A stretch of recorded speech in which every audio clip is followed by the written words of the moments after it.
की हाल चाल ने मित्र प्यारे।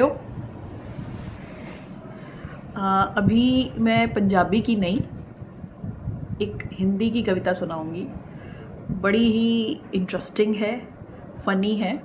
आज दिन में बैठे बैठे, क्योंकि जैसे मैंने ये पोइटिक लॉग शुरू किया है, जैसे आपका ब्लॉग होता है, व्लॉग होता है, ऐसे ही मेरा ये पोइटिक ब्लॉग है।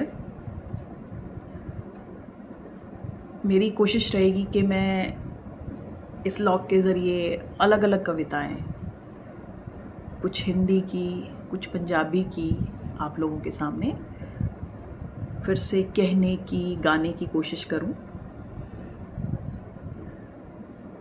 आज दिन में बैठे बैठे सोच रही थी कि कुछ अलग सा पढ़ा जाए, अलग सा गाया जाए।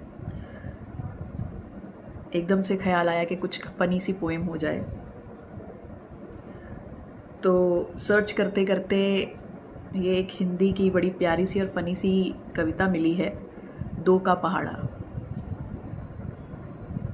इसे एक बात है, बचपन में पूरी कोशिश करते हैं पहाड़े याद करने की।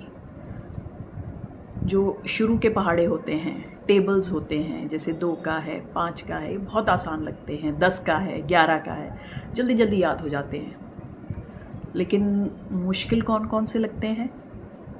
3 का पहाड़ा हो गया, 4 का हो गया, 7 का हो गया। 7 का बहुत मुश्किल लगता है। 9 का हो गया। कोई ना कोई टेक्निक लगाई जाती है बच्चों को इसे याद करवाने की, सिखाने की। तो मतलब मैथ्स सबके लिए बहुत मुश्किल सब्जेक्ट रहा है। बहुत कम लोग होते हैं जिनका मैथमेटिक्स में इंटरेस्ट रहता है। तो ये कविता लिखी गई है, 2 का पहाड़ा। बहुत इंटरेस्टिंग है, बहुत ही फ़नी भी है। सुनो, मज़ा आएगा। ध्यान से सुनना। एक गांव में थे 2 चोर। चोरों की कहानी है, पहाड़ा भी याद हो रहा है। एक गांव में थे 2 चोर, चोरी करते चारों ओर। 2 चोर थे और चारों ओर चोरी कर रहे थे। एक गांव में थे 2 चोर, चोरी करते चारों ओर। 6 किलो पीते थे दूध। 6 किलो पीते थे दूध। प्रैक्टिकली पॉसिबल नहीं है दूध पीना 6 किलो, पर कविता है। 6 किलो पीते थे दूध, रोज़ खाते 8 अमरूद। दिन भर में 8 अमरूद खाए जा सकते हैं। एक गांव में थे 2 चोर, चोरी करते चारों ओर। 6 किलो पीते थे दूध, रोज़ खाते 8 अमरूद। 10 गांव में थे बदनाम। 6 8 के बाद 10। 10 गांव में थे बदनाम, 12 थानों में था नाम। क्या बात है। 10 गांव में थे बदनाम, 12 थानों में था नाम। एक दिन 14 थानेदार आए। एक दिन 14 थानेदार आए, 16 उन पर केस लगाए।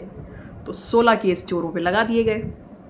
18 मील दिया धकेल, 20 साल की हो गई जेल। क्या बात है। बहुत सबसे आसान तरीका है बच्चों को कविता याद करवाने का, 2 का पहाड़ा। इसमें बच्चा 2 का पहाड़ा याद कर रहा है, उसमें एक बड़ी फ़नी सी कविता याद हो रही है। तो ये आप अपने बच्चों को ज़रूर सुनाइएगा। चलिए फिर मिलेंगे एक नई कविता के साथ। देखते हैं हिंदी या पंजाबी, जो भी अच्छी सी मिलेगी आप लोगों के साथ शेयर करूँगी। Keep sharing, watching and subscribing.